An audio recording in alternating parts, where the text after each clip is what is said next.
Hi there guys, my name is Jacob and welcome back to the channel. Now in today's video I'm going to talk to you about my June solar stats, and if you live in the UK like I do, you will know that the weather the last couple of months has been really good. So of course that is going to flow through into my stats. Now I'm filming this video at the end of July, so I'm a little bit behind, but that's just because work's been busy and I've been on holiday and different things like that. But yeah, the weather that we've been having lately has been it's been going on now for about 2 months, and it has been really good. We've even had a couple of heat waves in there. So it's nice to have the good weather, but at the same time, from a solar panel point of view, I would say the weather has actually been too good. And what I mean by that is it's been too hot. I find my solar panels, and I guess this works for all solar panels, I find anything over about 25, 26 degrees and they start to lose efficiency. So really the type of days that you are wishing for as a solar panel owner are kind of cooler but clear sky days. So anything from around say 15 to 25 degrees and just a clear sky. But as I say, anything over that sort of 25 degree mark and you start to lose efficiency. So basically what that means is you generate less. Now, I'm not saying for a minute that I haven't got good figures, because the generation figures have been brilliant for the last 2 months. But had it have been slightly cooler, because we have had a number of days which have been over 30 degrees and a lot of days that have been high 20s. And like I say, that affects the efficiency. Had we have had a little bit of a cooler few weeks, but a lot of blue skies like we've been having, then the figures would probably have been quite a bit higher. But that's the way it goes. And, you know, we're in the summer period, so you have to expect warmer weather. And it seems like every summer that we have now, as the years go by, they seem to be getting hotter and hotter. So I guess this is going to be a problem that we all have to kind of deal with going forward.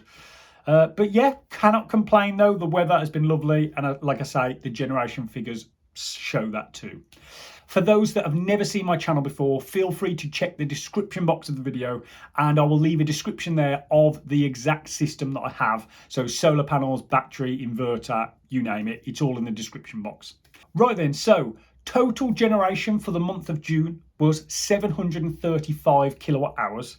Now this was slightly down on May, where May was 782 kilowatt hours.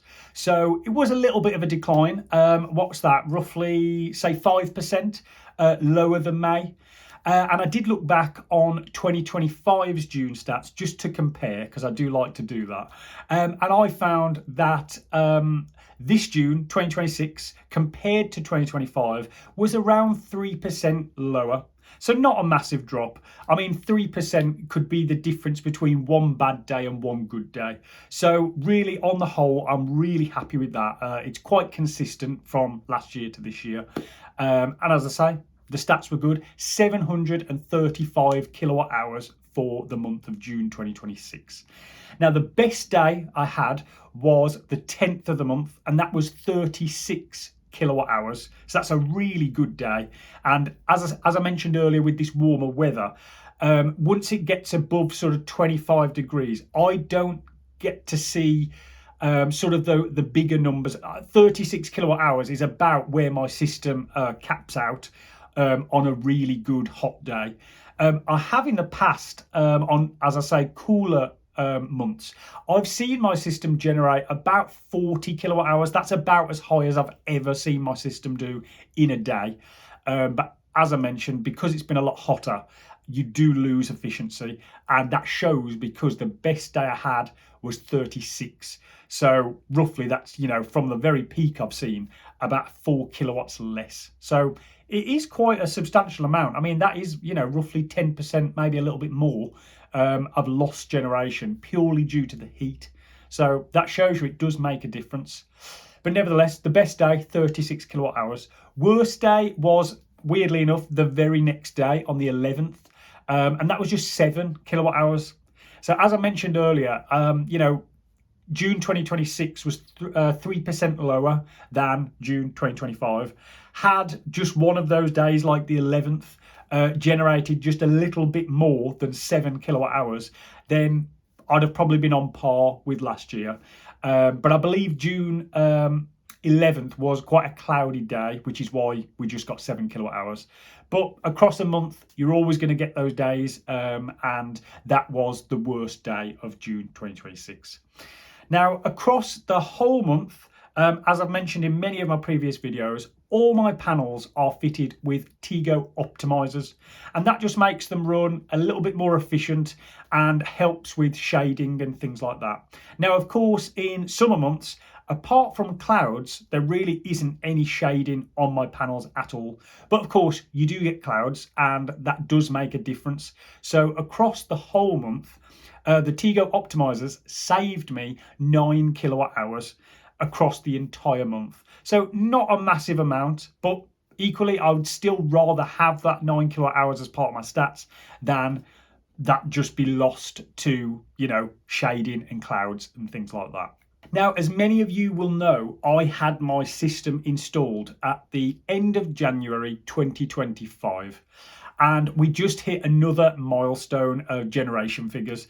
That is because I have just crossed 9 megawatt hours of generation since installation. And I think that, that is an incredible figure. 9 megawatt hours from 13 panels on a semi-detached roof. That is a heck of a lot of power. So I'm really pleased with that, and I just think that is it's a cool milestone to reach. And of course, the next milestone will be 10 megawatt hours. And if the weather carries on as it is at the moment, I think I'll be crossing that very, very shortly. Right then, let's move on to costs for the month. So my electricity costs for the month of June were £44.40. So that is all of what I took from the grid. Also including the standing charge. Now, what I take from the grid is normally just energy overnight, which is cheap energy because I'm on Octopus Go, and that will be to charge my battery and to also charge my EV. So, as I said, total costs for the month were £44.40, and I took from the grid 306 kilowatt hours. As part of that, around £12.50 to £13 was spent charging the EV. And I've roughly worked that out as I took 175 kilowatt hours from the grid to charge the EV. So not too bad, considering I would normally have spent well over 100, maybe even £150 a month on diesel when I used to have a diesel car. To just be spending in the region of £13 for all the same driving, that is an incredible saving, and that is purely down to having an EV and having a cheap electric tariff. But the savings for that are incredible, so I'm really, really happy with that. Gas costs for the month, well, of course, there's no central heating. It's far too hot as it is already. But gas for us is just heating hot water, so for things like showers. And then, of course, the standing charge as well. So costs for gas for the month of June were £12.22, so a really low figure for that one. Now, of course, the best stats of the month are always export income figures. So export income for the month of June 2026 was £84.03, and that was for sending just over 700 kilowatt hours to the grid. And of course, Octopus pays me 12 pence per kilowatt hour for that energy that's sent to the grid. Now, if you look at those figures, you will notice I sent virtually everything that we generated to the grid. And that is because, of course, as I mentioned earlier, I have a battery. I charge that battery overnight. So we take cheap energy and we use that from the battery. That allows us to basically send everything we generate in the daytime to the grid to help support the grid and also get paid for that energy. It works out far better doing it this way than using up the energy that I generate at the moment, because I pay 8 pence overnight for cheap energy, but I export energy to the grid at 12 pence. So it's more beneficial financially for me to send all the energy I generate to the grid rather than use it up. I know people have sort of questioned me about that before on the channel. When I say I always charge my car overnight, and people say, well, you've got solar panels and you're generating all this excess energy. Why don't you just plug your car in the daytime? And in fairness, it's a good point because, of course, you know, I'm generating far more than we need. So I could just plug my car in and charge it completely for free. But it wouldn't make financial sense to do that. As I mentioned, I can buy energy for 8p overnight. So if I charged it off the solar that I'm generating in the daytime, that's effectively costing me 12p per kilowatt hour to charge the car in the daytime. Yes, the energy is free because it's being generated from the sun. I'm not actually paying for it. But of course, it does have a financial value because if I don't send it to the grid, then that's 12p I've lost because I would have got it. So in effect, it is costing me 12p per kilowatt hour to charge the car in the daytime. So for as long as the rates are more beneficial to charge at night time and export as much as I can in the daytime, then that is my plan. Because of course, this is a financial investment as much as it is, you know, I'm conscious about how much energy we use and our carbon footprint and all those type of things. That is all part of why I did this. But ultimately, it is a financial investment and I want to get that money back as quick as I can. I want it to pay for itself. And then obviously everything after then will be just pure profit. But for now, I'm only kind of 18 months, just over 18 months into having the system. So it hasn't paid for itself yet. So I need to do everything I can to maximize the savings and, you know, get that return on investment down as much as I can. So that is why I do what I do. So export income, as I mentioned earlier, £84.03 for the month. I also take part in Axel Energy events. Now, I've spoken about this on the channel many times over, but Axel Energy, basically, they are a service where you can export your battery to the grid at times where the grid needs the power the most. And they pay a preferential rate of £1 per kilowatt hour for that energy. So for the privilege of accessing your battery and exporting it when they need it, they pay you £1 per kilowatt hour. Now, across the month of June 2026, there were 5 of these events that Axel ran. So 1 hour a time, so 5 hours in total. And for sending energy to the grid, I sent 18.7 kilowatt hours to the grid in those 5 events. And as I mentioned, they pay £1. So they paid me £18.71 across those 5 events. So that's a really good figure to add on top of the export income that Octopus paid me.